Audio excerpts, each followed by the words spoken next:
Good morning, everyone, and thank you for joining us here. It's a beautiful day. We've got a church full of people. There's 4 or 5 people here. But it is exciting because we are going to have our first in-person service on the 28th of June, so we're just a couple weeks away from that.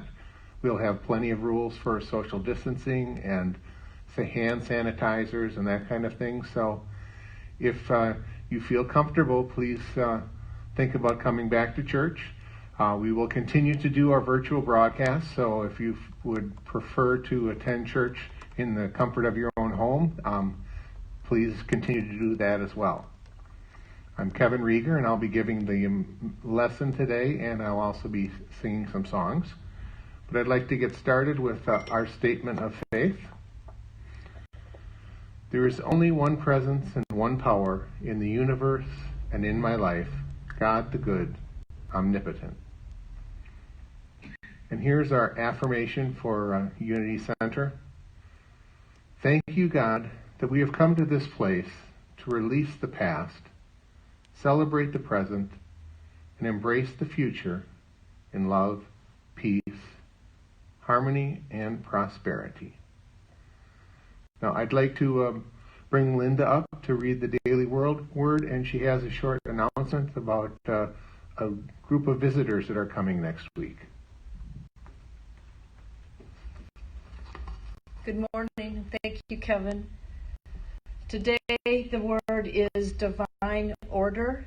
Divine order is always unfolding in my life and in the world. As spring ripens into summer each year, new leaves transform bare trees into canopies of green. Tiny seedlings grow into sturdy plants and decorate the landscape with an array of colorful blossoms. I marvel at the divine order demonstrated as the earth renews itself. I recognize that even as the earth appeared barren in wintertime, new life was preparing to spring forth. I notice this pattern in my life. I may be demonstrating visible growth in my life, or like the earth in winter, it may seem that my life is stagnant and barren. I remember that as the seasons of nature change, so do the seasons of my life. Even when it is not apparent to me, I know that divine order is always unfolding in my life and in this world.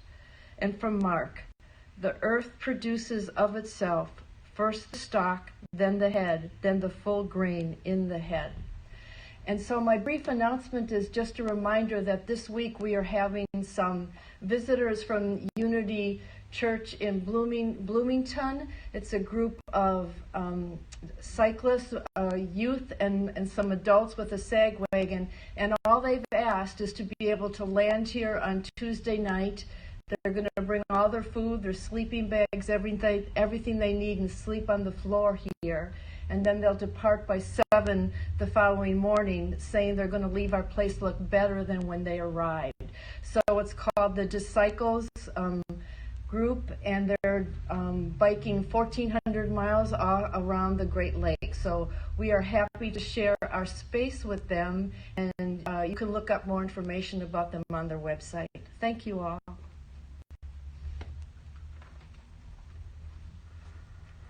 Thanks, Linda. Okay, before I play a song, I wanted to read a daily word from a few weeks ago. This is from June 4th. This kind of ties into some of what I'll be talking and singing about today. Harmony is the chord of agreement. Musically, harmonious notes create sounds agreeable to the listener. I strive for harmony in my life by thinking, speaking, and acting in ways that encourage accord in my relationships. Drawing from my spiritual faculties of love and judgment, I foster harmony by honoring the ideas of others. I listen with intention. I value all viewpoints, knowing that each person brings a different background and perspective to each situation. I do my part to promote unity by giving space and attention to ideas that differ from mine and finding new ways to encourage agreement. In doing so, I help create an environment of mutual respect where all involved work toward a common goal. I live in harmony with all. And from Romans, live in harmony with one another. So I really like this daily word because it's a message we really need to think about, and what the country is going through right now. There's really a need for us to be open and listening, especially to those that have different viewpoints and different experiences than us. And that's a lot of what I'll be talking about today. My talk is going to be called being openness to change. So let me play a song quick.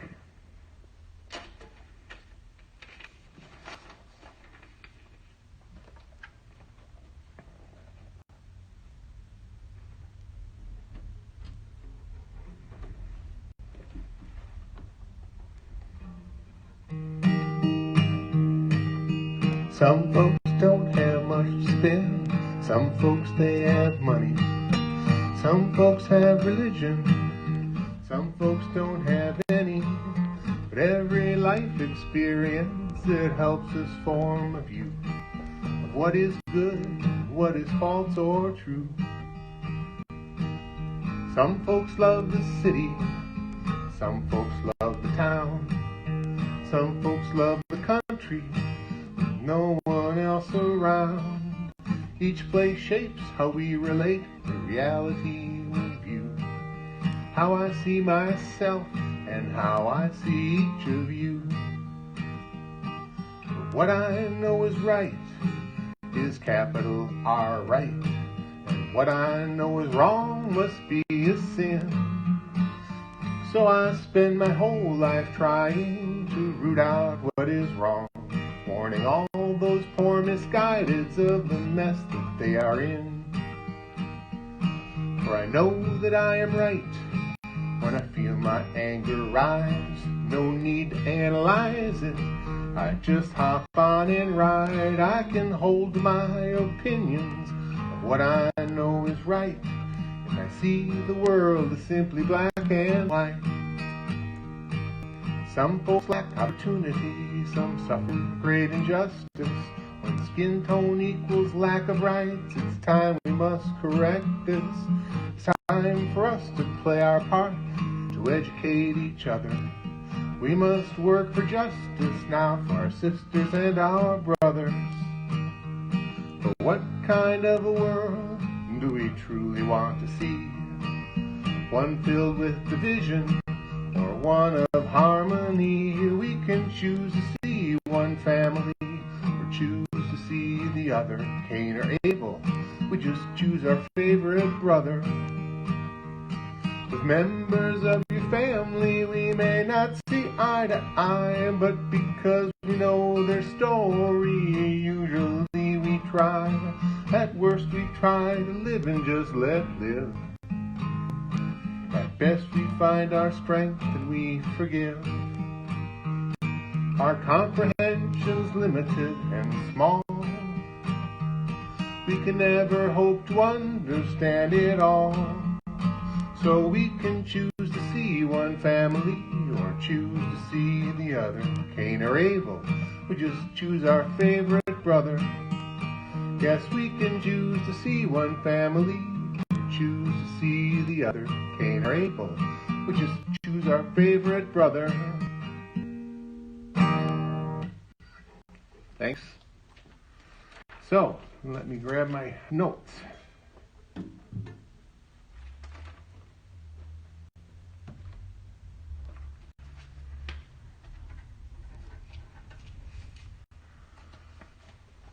Okay, so a woman calls her husband who's out and about. She calls the cell phone to warn him of danger. She says, "Honey, as you're out shopping today, please be careful on the freeway. I just heard a report that there's a car driving the wrong way down I-94. And her husband replies, "Yeah, I know, and it's not just one, there's dozens of them." So the moral of this story is that when it feels like everyone else is at fault, perhaps think about turning yourself around.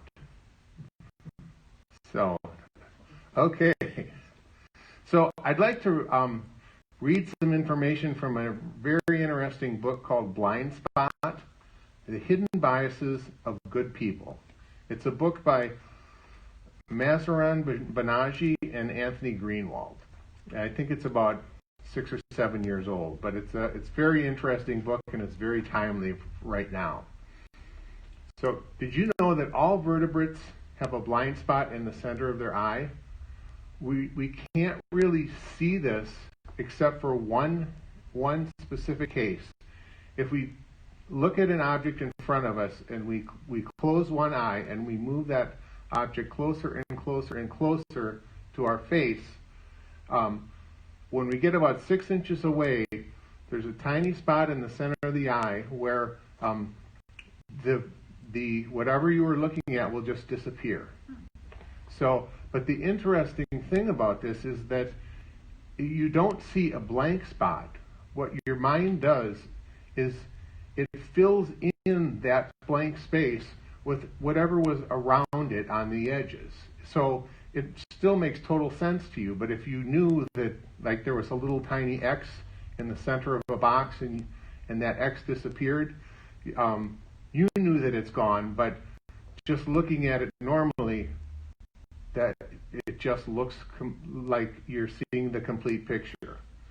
So the reason why this is so interesting is that we do this with our minds with opinions as well. So they've found through extensive research that people indeed have hidden blind spots in their thinking. And they're based on what we've learned in our culture, in our families, in our churches, in our schools, from our friends. Just growing up, we start to have these preconceived ideas, and we kind of fill in the blanks of things that seem reasonable when we don't know all of the information. So it's a perfectly good solution most of the time, but it's extremely detrimental if we fail to realize this when our thinking is incorrect, because these hidden biases can guide our behavior without us being aware of them. I'd like to read a quote from Blind Spots. These bits of knowledge are stored in our brains because we encounter them so frequently in our cultural environments, and once lodged in our mind, hidden biases can influence our behavior towards members of particular social groups, but we remain oblivious to their influence. In talking with others about hidden biases, we've discovered that most people find it unbelievable that their behavior can be guided by mental content of which they are unaware. But scientists do recognize that these hidden bias blind spots really are believable because of all the evidence that they've accumulated by doing research on them. So we just need to be aware of this and recognize that these blind spots exist. It doesn't make us bad, it doesn't make us ignorant, it's just part of the human condition. There's no way that we can ever know everything about any given situation. You see, very few people are consciously racist, but we do tend to show favoritism to those that are in our group, those that feel familiar to us, our people. So here's a quote from Mazarin Banaji. I think that the kind act of primarily helping people with whom we have some shared group identity is really the modern way in which discrimination likely happens. Discrimination today is less about treating people from other groups badly and more about giving preferential treatment to people who are part of our in-groups. And the insidious thing about this favoritism is that it doesn't feel icky in any way. Banaji says, she says, we feel like a great friend when we can give a buddy a foot into the door at a job or a company where we work. We feel like good parents when we can arrange a class trip to our place of employment for our daughter and all of her classmates. We feel like generous people when we have some spare tickets, extra tickets, and we give them to the neighbors across the street. But what we have to realize is that we're just strengthening an existing pattern of advantage, and we have to realize that when we help someone from our own group Who are we not helping? And the issue here is that we all tend to favor the status quo, especially when it's working for us and our in-groups. So what we don't do is we don't look at the way that the status quo may be penalizing other groups. And that is what these protests across our country and even across the world are all about. There's a whole another side of the experience to the status quo that we as white people in middle-class America don't really experience, but people of color experience every day. So it's very interesting about blind spots. I read a statistic that somewhere between 2/3 and 3/4 of all Democrats believe that these social justice protests for Black Lives Matter are mainly peaceful. And 2/3 to 3/4 of all Republicans believe that the Black Lives Matter protests are mainly violent. So there's some blind spotting going on there. And we need to really spend the time to find what the truth is. But the fact that we can have that much of a differing view over events that are being reported on every day is just kind of astounding. So I really think that we're at a point in our country where it's time to look, and it's time to listen, and it's time to learn. So how can we grow our awareness? How can we be open to change? There's a few thoughts that I have from a book called The Voice of Knowledge by Don Miguel Ruiz. He wrote the 4 agreements. And just for your review, the 4 agreements are: be impeccable with your word to yourself and also to others. So it's very important that you don't lie to yourself. Don't take anything personally. Nothing others do is because of you. That's a very interesting point. But if you actually start to adopt that point of view, you'll see how true it is. People are always acting out because of their own intentions, their own fears, their own values. It's not about you. It's about them. Don't make assumptions. Express what you want. Don't assume that people know what you need. Don't assume that everyone will do what is right. Don't assume that people have intentions that you're aware of when you really don't know what their intentions are. So don't assume anything. And always do your best.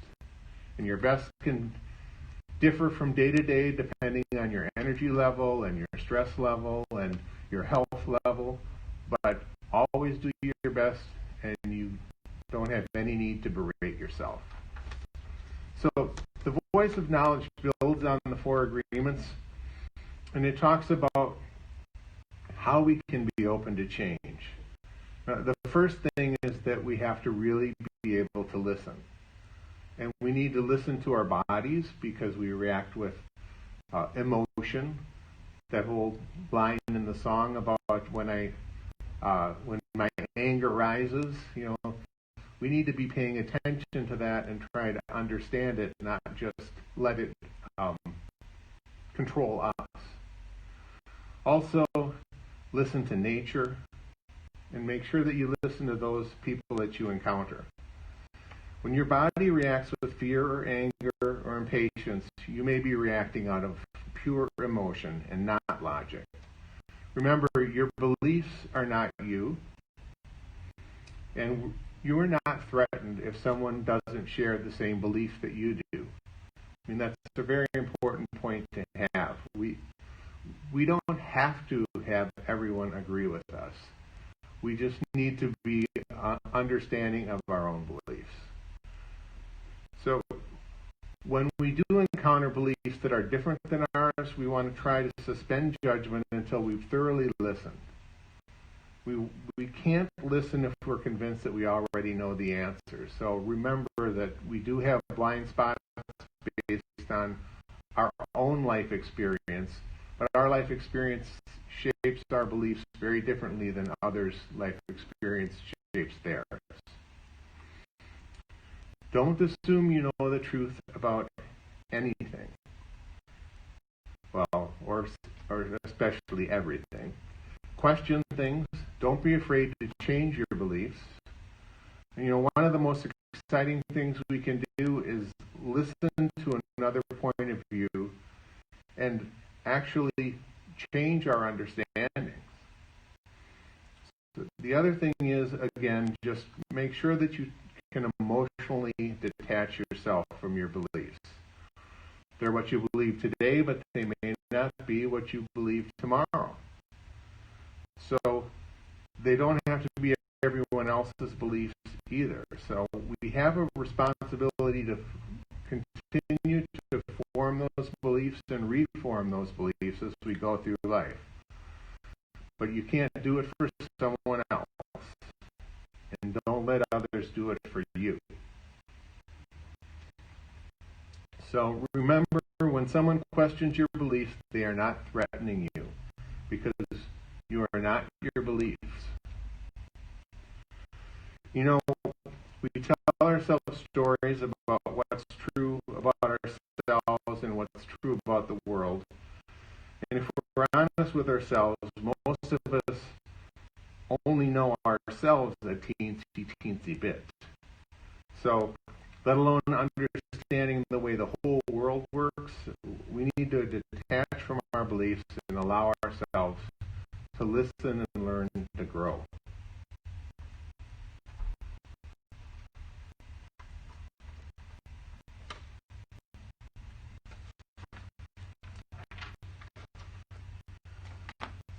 So the exciting thing about this is that we are co-creators with God, co-creators with Spirit. Think of yourself as an artist, because we are all artists. Each one of us, every day, we're creating the tapestry of our life, the shared tapestry of our world. We determine the color palette, the materials we use, the message we wish to convey, everything. So think of yourself as that artist as you create each day. We express the life force in everything we do, everything we feel, everything we say. So create wisely. What type of creation do you wish to make today? I ran across a quote from Edgar Casey this last week that I thought was appropriate. It's reading 911-6.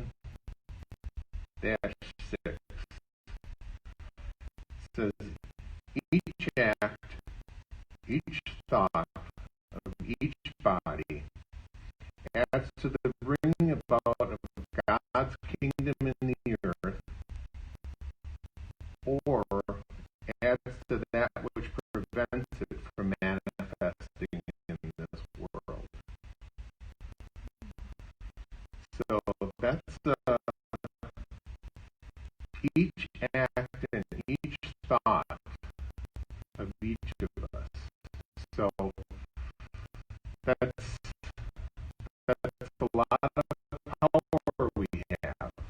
So let's continue to work and think and act constructively.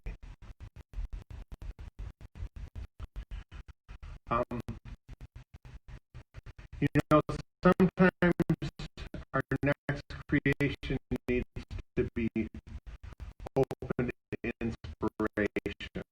And I came across a really neat little video recently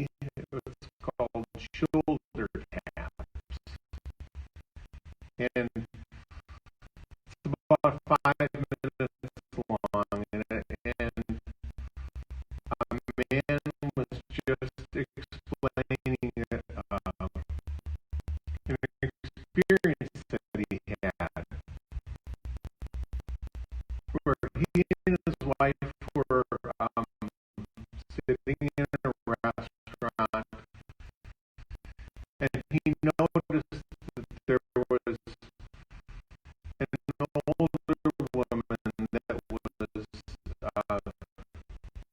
sitting across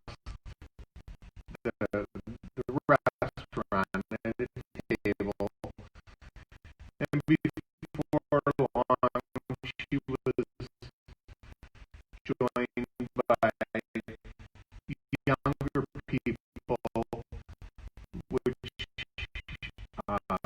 he assumed was probably her family members, and they proceeded to have a meal. But he was just struck with how beautiful she looked. Like she just had a radiant glow about her. And a voice in his head said, "You should tell her." And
so he walked over and he looked her in the face and he said, "If anyone hasn't told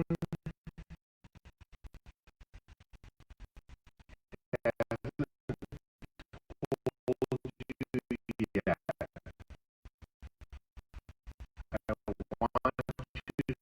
you to know how lovely you look today." He broke up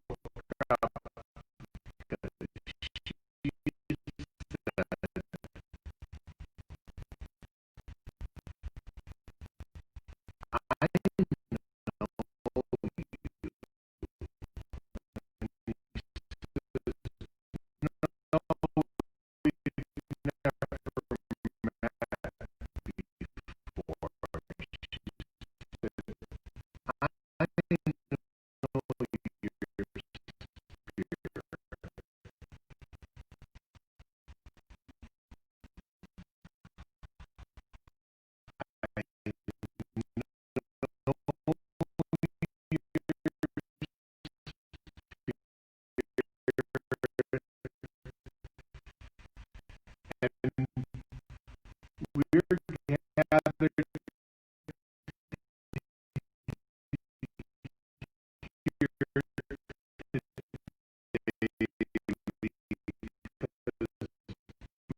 Harmony is the chord of agreement.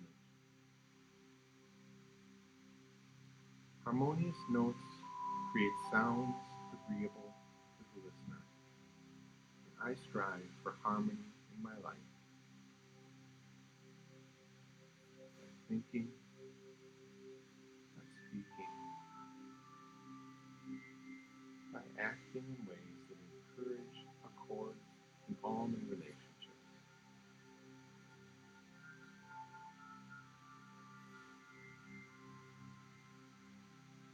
Drawing from my spiritual faculties of love and judgment, I foster harmony by honoring the ideas of others. I listen with intention. I value all viewpoints. I know that each person brings a different background and perspective to each situation.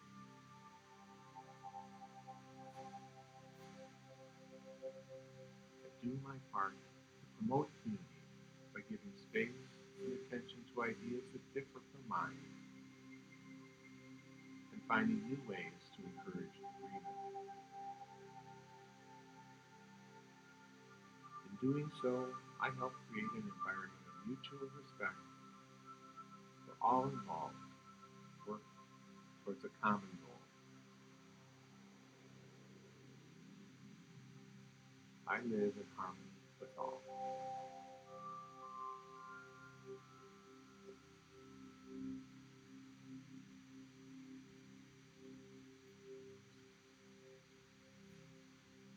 Let's just take a minute or two to just feel the truth of that within our hearts. Just breathe deeply and slowly. Feel that harmony within us.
We live in harmony with all, and so it is.